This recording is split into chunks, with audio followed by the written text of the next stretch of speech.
상록수의 작가 심훈 선생님이 그날이 오면이라는 시가 있는데요.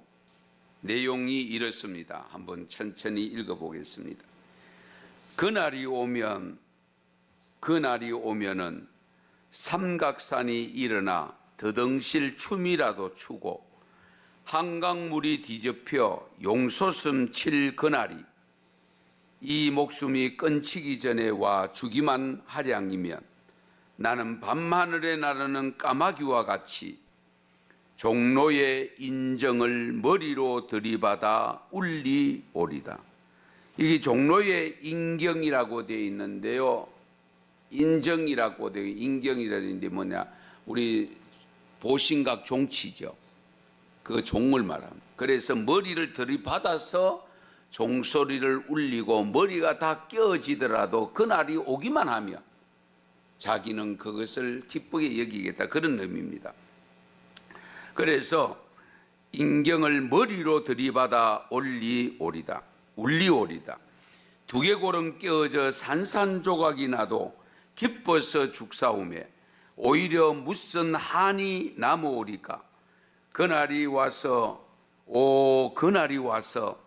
육조 앞 넓은 길을 울며 뛰며 뒹굴어도 그래도 넘치는 기쁨에 가슴이 미어질 듯 하거든. 더는 칼로 이 몸의 가죽이라도 벗겨서 커다란 북을 만들어 덜쳐매고는 여러분의 행렬에 앞장을 서오리다.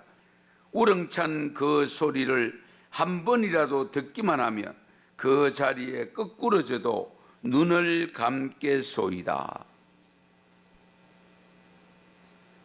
정말 꿈에도 민족 해방을 염원하던 시인이 광복의 그날을 보지 못한 채 1936년 35세의 나이로 세상을 떠납니다. 물론 검열 때문에 이 시인은 이 생전에 이 시를 발표할 수가 없었습니다.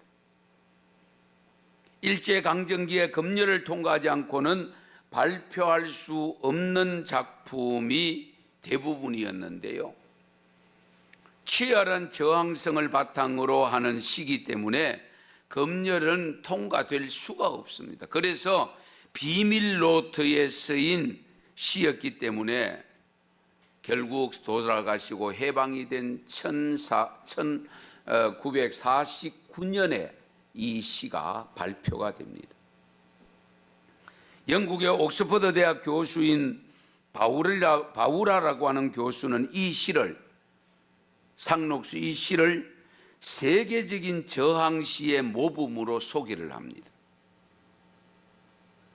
이 바우라 교수는 일본의 한국 통치는 가혹하였으나 그 민족의 신은 죽이지 못했다라고 표현을 했습니다. 정말 표현의 자유, 그 자유는 억압할 수가 없었다, 그 이야기입니다. 광복의 그날을 간절히 염원하는 이 시가 해방 후 1949년 시인의 유고집에서 처음 발표가 되었는데요. 암울한 시대 상황에서 많은 작가들이 친일로 돌아선 경우들도 있었지만은 어쨌든 이 심훈 선생처럼 정말 이 저항의 시를 써놓고 몸부림치며 독립을 외치다가 감옥에 들어가 있었던 사람들이 얼마입니까? 이 심훈 선생님이 표현한 당시 그날은 아득한 미래였습니다. 언제 그날이 다가올지를 모르는 가운데서 이런 시를 쓴 겁니다.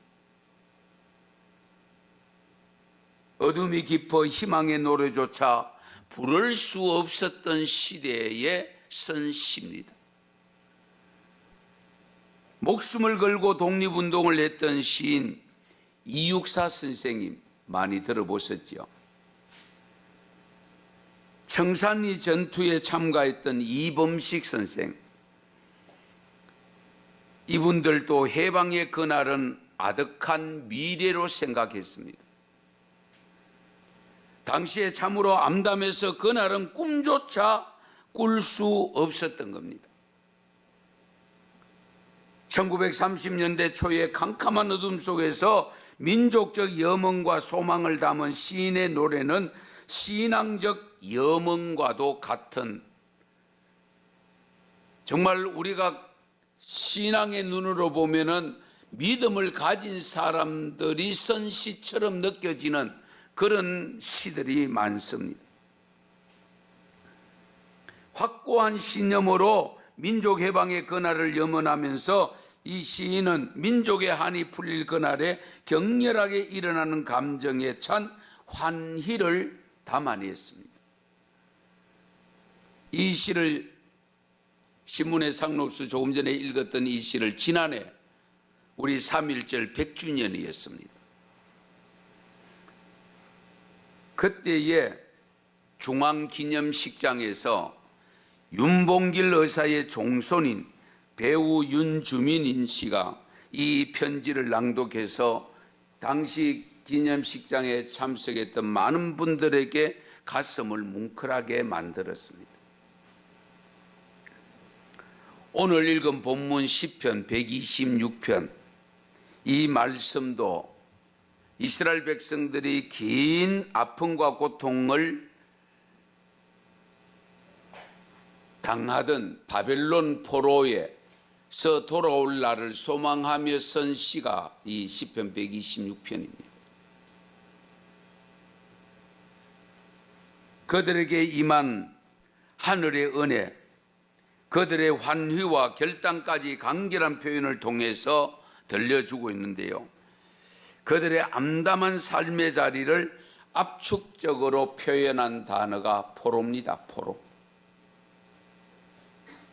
여러분, 이 포로는 그 한 단어 속에 많은 것을 담고 있습니다. 포로되었다. 나라가 망했다는 거잖아요. 이룬 모든 것, 가진 모든 것 다 잃었다는 뜻입니다.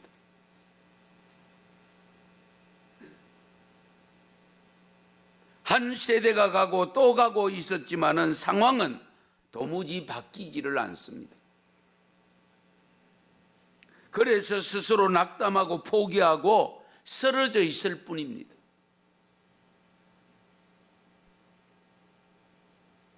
오늘 본문 말씀, 이 시인은 짧은 19에서 1절과 4절에 두 번이나 반복해서 포로라는 단어를 쓰고 있습니다.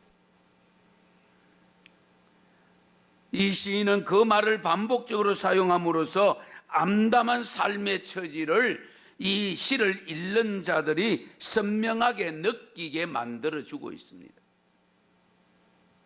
물론 우리가 아는 대로 이스라엘은 바빌론 포로 70년 생활, 우리가 일제 36년은 절반밖에 되지 않습니다.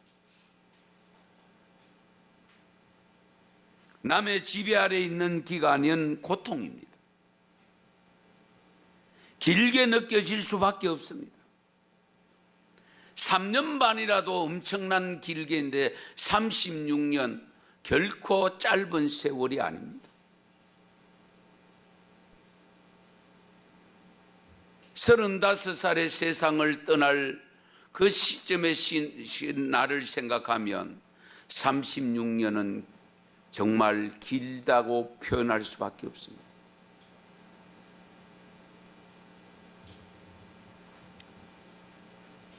우리 당시에 또 선시가 또 있는데요, 하늘과 바람과 별을 노래한 시인 윤동주 선생. 1941년 연희전문학교를 졸업한 윤동주 선생은 이듬해 일본으로 건너가서 우리 도쿄에 있는 리코 대학의 영문과에 입학을 합니다. 한 학기 공부하다가 우리 교토동지사 대학에 다시 영문과로 옮깁니다. 모두가 굶주림을 친구 삼아 힘들게 살아가고 있던 시절에 일본에서 학업을 하고 있다는 것, 유학을 하고 있다는 것은 자기에게는 아픔이면서도 너무 호사스러운 것으로 여겼다고 합니다. 그래서 일본에서 공부하고 있는 것이 죄인처럼 여겼다고 기록을 하고 있습니다. 남들은 대한민국 한국 땅에서 일본의 지배에 일본 형사들 경찰들에게 엄청난 고통을 당하고 있는데 자기는 그 일본에 건너가서 그 나라에서 그 나라 대학에 들어가서 공부를 하고 있으니 죄책감이 들지 않겠습니까?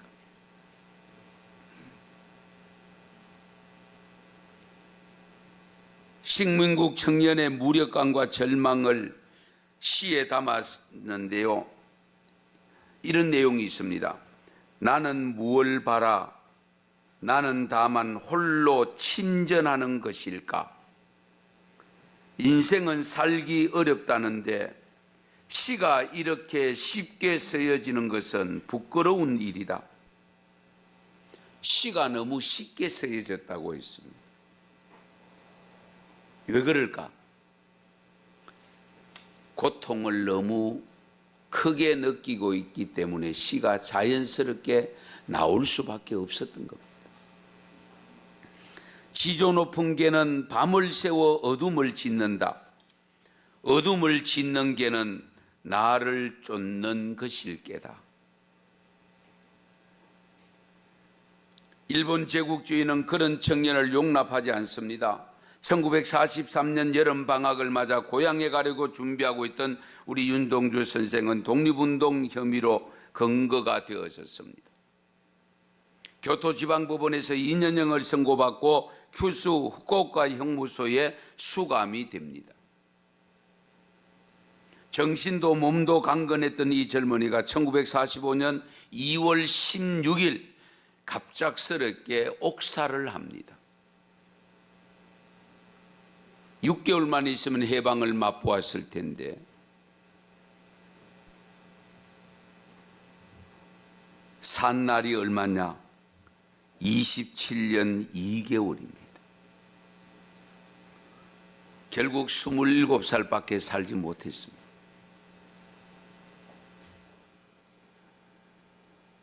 우리의 포로 시절은 그렇게 암담했고 조선의 젊은 꽃봉오리들은 짓밟히고 떨어지고 말았습니다. 아, 그날이 드디어 왔습니다. 거기에 놀라운 변화가 일어납니다. 말씀은 그것을 한 단어로 표현하고 있습니다. 오늘 본문 말씀에 보면 여호와께서 캄캄한 한밤중과 같은 시간, 인생의 외로움에 떨고 있을 때에, 문제와 어려움에 허덕이고 있을 때에 거기에 찾아오십니다. 여호와께서 텅 빈 들판에서 몰아쳐오는 찬바람에 떨고 있을 때에도 거기에 함께 하십니다. 여호와께서 그 답답한 시간을 다스렸습니다. 여호와께서 시온의 포로를 돌리고 계셨습니다. 강대국의 억압 가운데서 흑암의 시간을 보내는 그들에게 빛을 비추어 주셨습니다. 그러자 어둠은 물러가고 새날이 활짝 펼쳐졌습니다. 그 놀라운 은혜 앞에 서 있던 사람들은 꿈꾸는 것 같았도다 라고 고백을 합니다. 꿈꾸는 것 같았다. 그러나 우리가 울면서 씨를 뿌리러 나가야 될 곳이 많이 있습니다. 가정도, 회사도, 그리고 우리의 삶의 터전인 이웃에 말씀의 씨를 가지고 나가 뿌려야 됩니다. 그러면서 하늘 향해 한 가지 기도를 올립니다. 오늘 본문 4절에 보면 여호와여 우리의 포로를 남방 시내들 같이 돌려보내소서. 남방 시내들 같이 돌려보내소서. 하나님의 은혜가 시작되었고 어떤 사람들은 풀려났지만은 어떤 사람들은 아직 묶여 있는데, 남방은 이스라엘 남쪽 불모지였던 네게브 사막을 뜻한다고 합니다. 남방 시내들 같이 돌려보내달라는 말씀이 무슨 뜻일까? 남방 시내는 말이 시내이지 평소에는 바짝 말라있는 들판이고 사막입니다. 한강이 말랐다고 생각해 보세요. 다시 흐를 수 있게 하기 위해서 어떻게 해야 될 것인가? 하나님이 주시는 비가 아니면 인간의 힘으로는 그 강을 채울 수가 없습니다.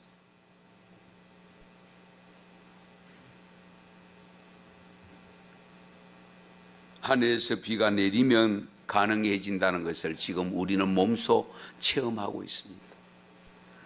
강바닥에 졸졸, 시내바닥에 시내가에 졸졸 흐르던 그 모든 냇가가 차고 넘쳤잖아요. 왜? 하늘에서 비가 내리니까. 하늘에서 비가 내리니까. 그러니까 하나님께서 주시면 된다, 그 말씀. 하나님께서 은혜를 베푸시면 우리의 어떤 모습 속에서도 회복할 수 있습니다. 하나님께서 도와주시면 우리의 상황은 얼마든지 바꿀 수 있습니다. 그 하나님을 신뢰하며 그분 앞으로 다가갔던 이스라엘 백성들, 우리의 선조들, 그 은혜로 우리가 잘 살고 있습니다마는 우리는 지금 무엇을 제대로 하고 있습니까? 올해로 조국 광복 75주년 3.1운동 101주년을 맞는데 우리 국제 정세가 심상치 않습니다. 일본은 아직도 제국주의에 젖어서 우리를 지배하려고 넘보고 있습니다. 미국과 중국이 아기 다툼을 하는 사이에 고래 싸움에 새우등 터진다고 우리는 마치 새우같이 그 사이에서 어쩔 줄 몰라 하고 있지 않습니까?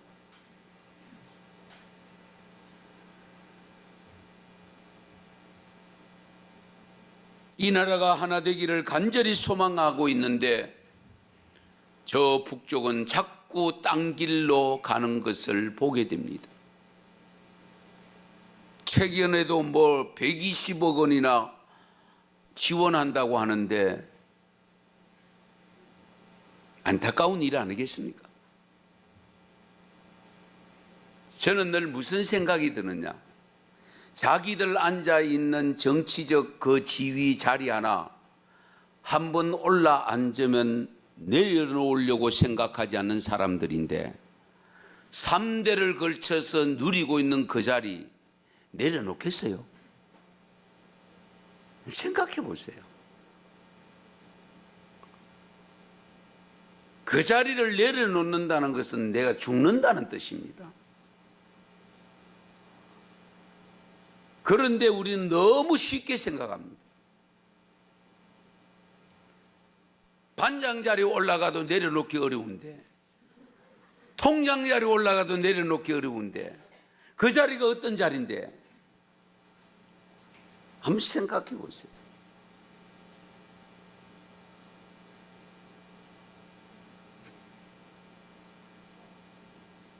남북 화해의 상징이었던 건물을 파괴하는 모습을 보고도 사랑으로 다가가는 것은 참 좋은 일이기는 하나 여호와께서 그날을 허락하셔야 됩니다. 여호와께서 남북의 평화 통일을 허락하셔야 됩니다. 그렇다고 두 손 놓아 있을 수는 없잖아요. 나름대로 열심으로 노력하고 애써야 되겠죠. 여기에 우리가 해야 될 일은 무엇일까? 여호와께 기도할 수밖에 없습니다. 우리는 하나님 앞에 기도할 수밖에. 우리 한반도 주변의 역사의 파고는 점점 높아져 가는 것을 느낄 수 있지 않습니까?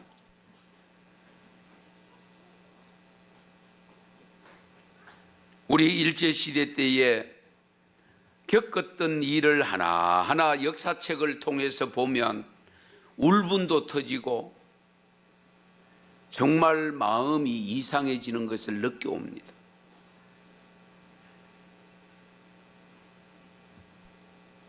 이 나라를 통째로 집어삼킨 그 일본, 민족혼을 말살하려고 우리말 우리글을 쓰지 못하게 하고 호적에 있는 이름조차 일본 이름으로 다 바꾸게 했던 창씨개명, 엄청난 모욕을 당하고 민족의 해방을 부르짖었던, 독립운동을 냈던 우리 기독교인들도 그 당시에 얼마나 많은 분들이 순교해 있습니까? 해방은 꿈조차 꿀 수 없는 상황이었습니다. 그러나 이스라엘 백성들은 철저하게 하나님 뜻 안에서 해방을 맞았고 우리 역시 마찬가지로 하나님 뜻 안에서 해방이 찾아온 줄로 믿으시기 바랍니다. 우리 민족의 해방도 이스라엘의 해방도 하나님의 은혜로 된 것임을 오늘 시편 126편 2절에서 3절 공동 번역에 이렇게 번역합니다. 여호와께서 시온의 포로를 풀어주시던 날 꿈이든가 생시든가 그날 우리의 입에서는 한박 같은 웃음 터지고 흥겨운 노랫가락 입술에 흘렀도다. 놀라워라, 야훼께서 하신 일들, 야훼께서 놀라운 일들 하셨으니 우리는 얼마나 기뻤던고. 공동번역입니다. 예. 그날을 기다리던 이 민족에게 하나님이 주신 광복의 은혜와 감격의 기쁨을 안고 태극기를 들고 만세운동을 불렀던 그들이 해방을 기뻐하면서 그것을 따라다니고 골목으로 그 모습 보면 당시에 우리가 없었다 하더라도 감동이 오잖아요. 예.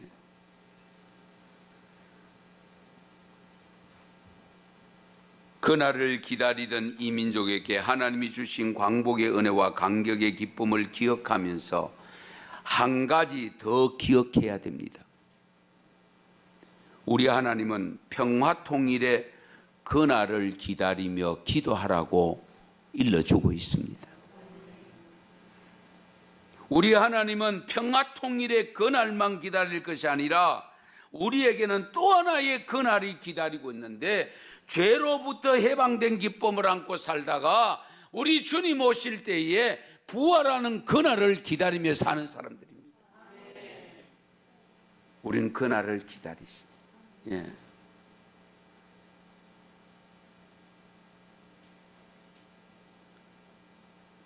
우리 하나님께서 이 민족에게 엄청난 씨앗 주머니를 주셨는데요, 세계 선교의 사명을 맡겨주셨고 동북아시아의 평화를 위해서 기도하게 하시고 있고요, 원수를 사랑하는 마음으로 일본 제국주의와 화해하기를 기다리고 있습니다. 사랑하는 성도 여러분, 민족 복음화를 넘어서 한반도 복음화, 일본 복음화, 동북아시아의 복음화를 위하여 기도할 수 있기를 바랍니다. 평화 이야기를 다음 세대에 전하는 화평케 하는 자가, 평화를 심는 자가 되십시다. 화해와 치유, 평화의 노래를 하나님께 바쳐야 되지 않겠습니까? 우리 민족은 억압을 거부하고 평화를 위해서 일하는 민족이 되도록 하나님께 기도해야 됩니다. 완전한 통일의 그날을 있게 하실 하나님께 기도하면서 그날이 올 때 감격하며 맞이할 수 있는 준비된 삶을 살아가십시다. 우리 모두 승리의 태극기를 들고 승리의 깃발을 들고 주님 맞을 날을 기다리며 사는 복된 삶이 되시기를 축원합니다. 축복합니다. 기도드리겠습니다.